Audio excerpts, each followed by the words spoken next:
I've cleaned and diced my chicken into 1-inch cubes, and now they are ready for seasoning. So I'll gather my taco seasoning, my olive oil, and my tongs, and then I'm gonna take my olive oil and I'm gonna drizzle 1 teaspoon over my chicken. And you can, be generous with that 1 teaspoon. Doesn't have to be exact, but it is always good to measure. Then I'll take my taco seasoning and I will scoop out that 1 teaspoon and sprinkle it over. You'd be surprised how much 1 teaspoon of seasoning actually is. And it's always good to measure your seasonings, especially if they're store-bought. Then I'll take my tongs and I'm just gonna go ahead and incorporate the seasoning onto the chicken, making sure that I get seasoning all over every single piece of chicken breast. That just ensures everything is evenly coated. You won't get any clumps or any overly seasoned chicken. Then I'm going to squeeze half of my lemon onto my chicken. You might get some seeds in there. That did happen to me, even though I cook all the time. I probably should have used a strainer. That would have been better, but this worked just fine. I got all the lemon juice I needed out of it. If you do happen to get any seeds in your chicken after you have sprinkled the lemon juice on, like you can see there, I got a few seeds in there. That lemon was super seedy. Just go ahead and get your tongs, get them out. You don't want the lemon seeds in your food because they become bitter. Then you're gonna just do the same thing that you did before and make sure that you get the chicken completely coated. Set it off to the side, and then you're ready to heat your pan to medium heat. You're gonna take your chicken, and once your pan is hot and you can feel the heat radiating, you'll put your chicken right into the pan. You'll hear that nice little sizzle. You can kind of hear it here. You want to make sure that your pan is hot enough to get that sear started so that you don't kind of steam your chicken. You want to get that nice crusty sear on the outside, and then you're just going to space everything evenly in the pan.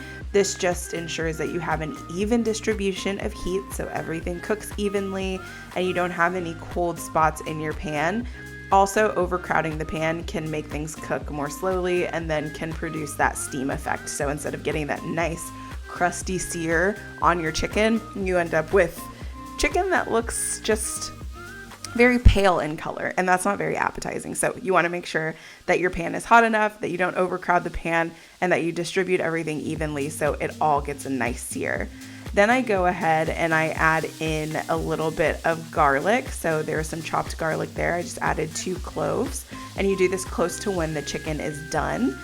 Once your chicken gets to a place where it has that nice sear on the outside, nice color, you can add in your onions and then turn down the heat just a little bit. You want to go more for a medium-low heat at this point so that you don't burn the onions and burn the garlic.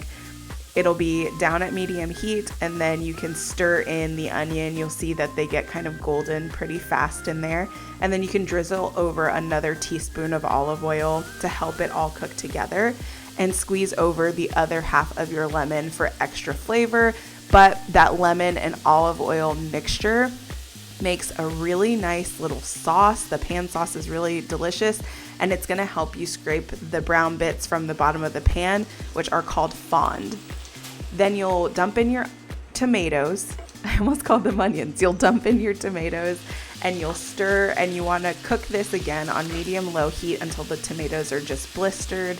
And then you'll sprinkle over your finely chopped cilantro. Chop this into little tiny pieces, and then you'll go ahead and give it another stir again and let it cook a little longer. This all takes about 15 minutes to do. Make sure that you test your chicken and that, use an instant read thermometer. Make sure your chicken is at 165 degrees Fahrenheit before you pull it from the pan and get ready to eat it. This is best served by itself. Honestly, it's so good that you can also put it over rice or rice substitute of your choice. Eat it with a salad or stick it in low-carb tortillas for a delicious taco. And that's it for this recipe. It's really easy to do, so delicious. As you can see, it's a 1-pan recipe and really takes no effort. This makes 2 servings, but always feel free to double up on the ingredients if you want to meal prep or you're cooking for a bigger crowd. That's it for this video, guys. Let me know if you plan on making this recipe and how it turns out for you down in the comments. And be sure to give this video a thumbs up and subscribe. Thanks for watching, and I'll see you guys in the next one. Take care of yourselves. Bye.